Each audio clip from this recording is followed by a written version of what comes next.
Tapi ke depan itu memang saya kondisikan. Jadi misalkan kalau nanti seperti Garut itu akan saya pandu, misalkan kita treatment di situ. Kalau perlu warga ya kita bukakan rekening seperti itu. Dua hal yang sangat diperhatikan Ibu Risma ke depannya mengenai bantuan sosial. Pertama, memastikan bantuan sosial tepat sasaran dan sampai di tangan sahabat sosial. Dan yang kedua, menciptakan program pemberdayaan bagi masyarakat yang mendapatkan bantuan sosial agar masyarakat prasejahtera naik pangkat. Pokoknya sahabat sosial ke depan, bantuan sosial tidak ada lagi yang salah sasaran. Dan para penerima akan diberdayakan, ini juga akan dilakukan secara akuntabel, transparan. Dan saya pastikan ini harapan para sahabat sosial ke depannya. Makanya tolong disimak baik-baik.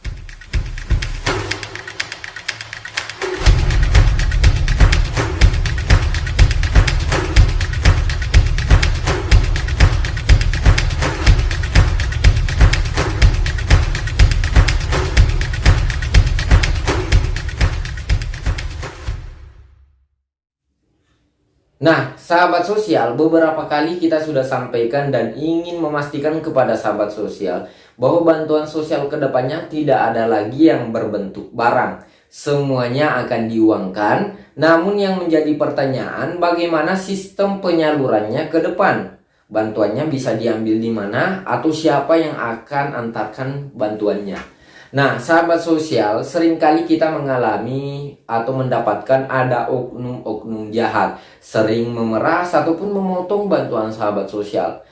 Sering memalak bantuan sahabat sosial dengan dalih biaya urus, biaya administrasi, atau bahkan ada modus dengan dalih untuk membantu sahabat sosial sendiri. Seperti memegang kartu KKS, mewakili untuk mengambil bantuan, atau bahkan sudah sejahtera namun masih terus menerima bantuan sosial. Ini beberapa keganjalan-keganjalan atau kejahatan-kejahatan lainnya dalam penyaluran bantuan sosial. Nah, sahabat sosial, dalam kehidupan sehari-hari kita sering mendapatkan masalah seperti ini.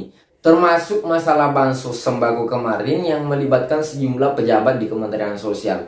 Itulah kenapa Gus Dur pernah ingin membubarkan Kementerian Sosial kala itu yang masih berstatus departemen. Dengan hadirnya Ibu Risma menjadi Menteri Sosial, kayaknya ini menjadi angin segar tersendiri. Bahkan mungkin Gus Dur tersenyum melihat keputusan Jokowi kali ini. Pasalnya, bantuan sosial ke depan ini akan disalurkan secara transparan dan akuntabel. Dalam artian, masyarakat bisa memantau dan bisa tahu berapa dan siapa-siapa saja yang menerima agar kesan pilih kasih tidak ada lagi. Kebijakan ini juga nantinya lebih mudah untuk kita evaluasi karena melibatkan banyak orang. Semuanya akan diupload dan sahabat sosial bisa melaporkan langsung apabila ada masalah-masalah di lapangan. Nah, sistem penyaluran bantuan sosial juga ini akan disalurkan ke rekening sahabat sosial. Jadi bagi sahabat sosial yang belum punya rekening, ini akan dibuatkan langsung oleh Himbara atau Himpunan Bank Negara.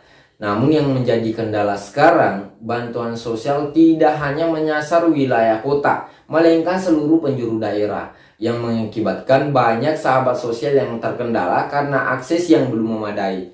Mungkin ada yang tinggal di gunung atau jauh dari kota, jadi sulit untuk melakukan pencairan bantuan kalau dilakukan di bank ataupun di ATM. Misal mau ke kota yang jaraknya mungkin butuh ongkos yang lebih besar daripada bantuan yang diterima. Nah, Ibu Risma sudah memiliki jawaban dan memberikan solusi bagi sahabat sosial. Nah, bantuan sosial kedepannya ini akan disalurkan atau langsung diantarkan ke rumah sahabat sosial. Caranya, nah, apabila sahabat sosial terkendala misalnya karena tidak punya rekening atau jauh dari kota, Kementerian Sosial akan bekerja sama dengan penyalur seperti PT Pos Indonesia untuk langsung mengantarkan bantuan sahabat sosial ke alamat sahabat sosial masing-masing. Sebenarnya ini sudah dilakukan oleh Kementerian Sosial, namun mungkin akan lebih wow lagi karena bagi ibu-ibu yang jauh dari kota, tidak punya akses atau tidak punya kendaraan, tidak tahu jalan dan sebagainya, bantuan ini akan disalurkan langsung ke rumah sahabat sosial. Ya, semoga saja segera terrealisasikan agar bantuannya bisa dimanfaatkan secepatnya, karena ini terobosan yang termasuk berani. Bahkan Ibu Risma mengatakan agar ini maksimal, kita akan bicarakan khusus transportasinya dengan PT Pos. Oke sahabat sosial, kita tahu semua mengalami kendala ekonomi di masa pandemi COVID-19 ini. Ya mungkin sudah ada yang memulai usaha tapi jatuh karena corona, atau ada yang sudah atau sangat ingin membuat usaha tapi tidak tahu cara memulai usaha. Ke depan perlu ibu-ibu ketahui, karena ini sudah sering kali disampaikan Ibu Risma, bahwa ibu-ibu tidak boleh hanya mendapatkan bantuan terus-menerus. Ibu-ibu juga harus diberdayakan, dilatih, dimodali skill agar sahabat sosial bisa bangkit dari keterpurukan.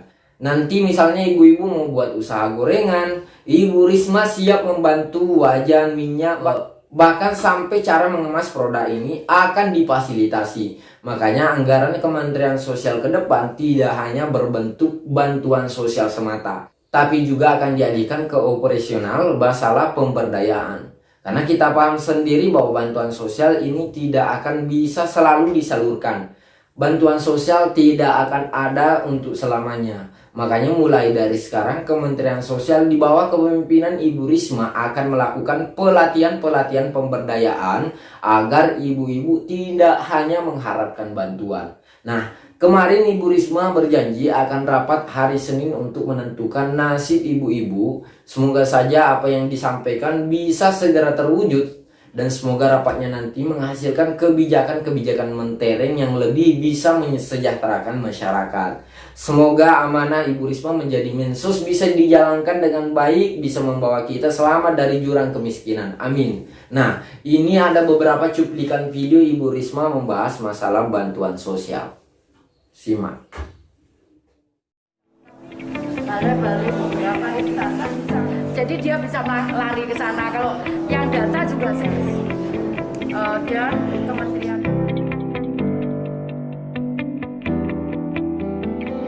Pak Presiden juga nyampaikan bentuknya Bu Risma kalau bisa sudah tidak usah sembako.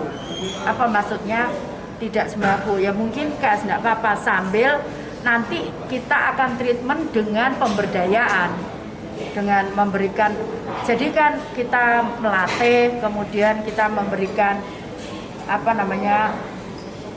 kolamnya, kemudian kita menyiapkan untuk penggorengannya begitu. Jadi kemudian kita siapkan untuk bagaimana cara memakannya itu. Seperti itu. Jadi yang sudah coba kita lakukan di Surabaya. Karena saya butuh cepat, mungkin kita akan komunikasi dengan kantor pos. Karena kalau kantor pos itu dari kantor pos langsung ya kayak surat gitu diantar. Itu yang pertama. Tapi ke depan itu memang saya kondisikan. Jadi misalkan kalau nanti seperti Garut itu akan saya pandu, misalkan kita treatment di situ. Kalau perlu warga ya kita bukakan rekening seperti itu. Kalau perlu. Tapi kan tidak bisa. Ada yang tempatnya di puncak gunung, ada yang tempatnya di. Nah itu harus ada treatment khusus gitu. Artinya warga tidak lagi antri. Enggak. Jadi nanti kantor pos kita mungkin lebih bayarnya lebih, tapi kan per orangnya jadi dulunya dia datang, sekarang kan harus diantar gitu ya.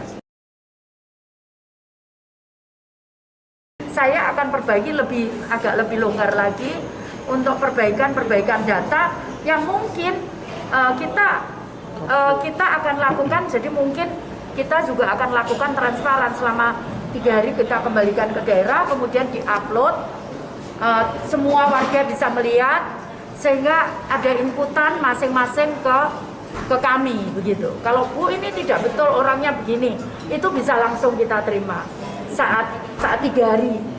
Besok mungkin ya saat 3 hari, minggu depan, saat 3 hari minggu depan. Jadi Senin itu saya akan rapatkan. Saya berharap Selasa, Rebo, karena Kamis libur lagi kalau nggak salah. Kamis itu Rebo, Selasa, Rebo, Kamis itu sudah sudah bisa kita serahkan Selasa pagi sudah kita bisa kirim ke daerah, kemudian kita upload. Kemudian setelah itu mungkin ada inputan dari daerah, bahkan mungkin masyarakat, baru setelah itu yang bulan Januari. Tapi kalau yang bulan Februari kita masih punya waktu untuk perbaikan itu nanti mudah-mudahan saya bisa komunikasi dengan perguruan tinggi. Mungkin yang agak lebih komprehensif, integrated itu mungkin ya Februari. Tapi yang untuk Februari. Tapi kalau yang untuk Januari ini nggak ada waktu, saya hanya bisa mengembalikan data itu ke daerah dan transparan. Masyarakat bisa memberikan inputan. Setelah 3 hari karena Januari minggu pertama kita harus sudah transfer gitu. Ini harus ngondisikan juga dengan pengiriman uang itu.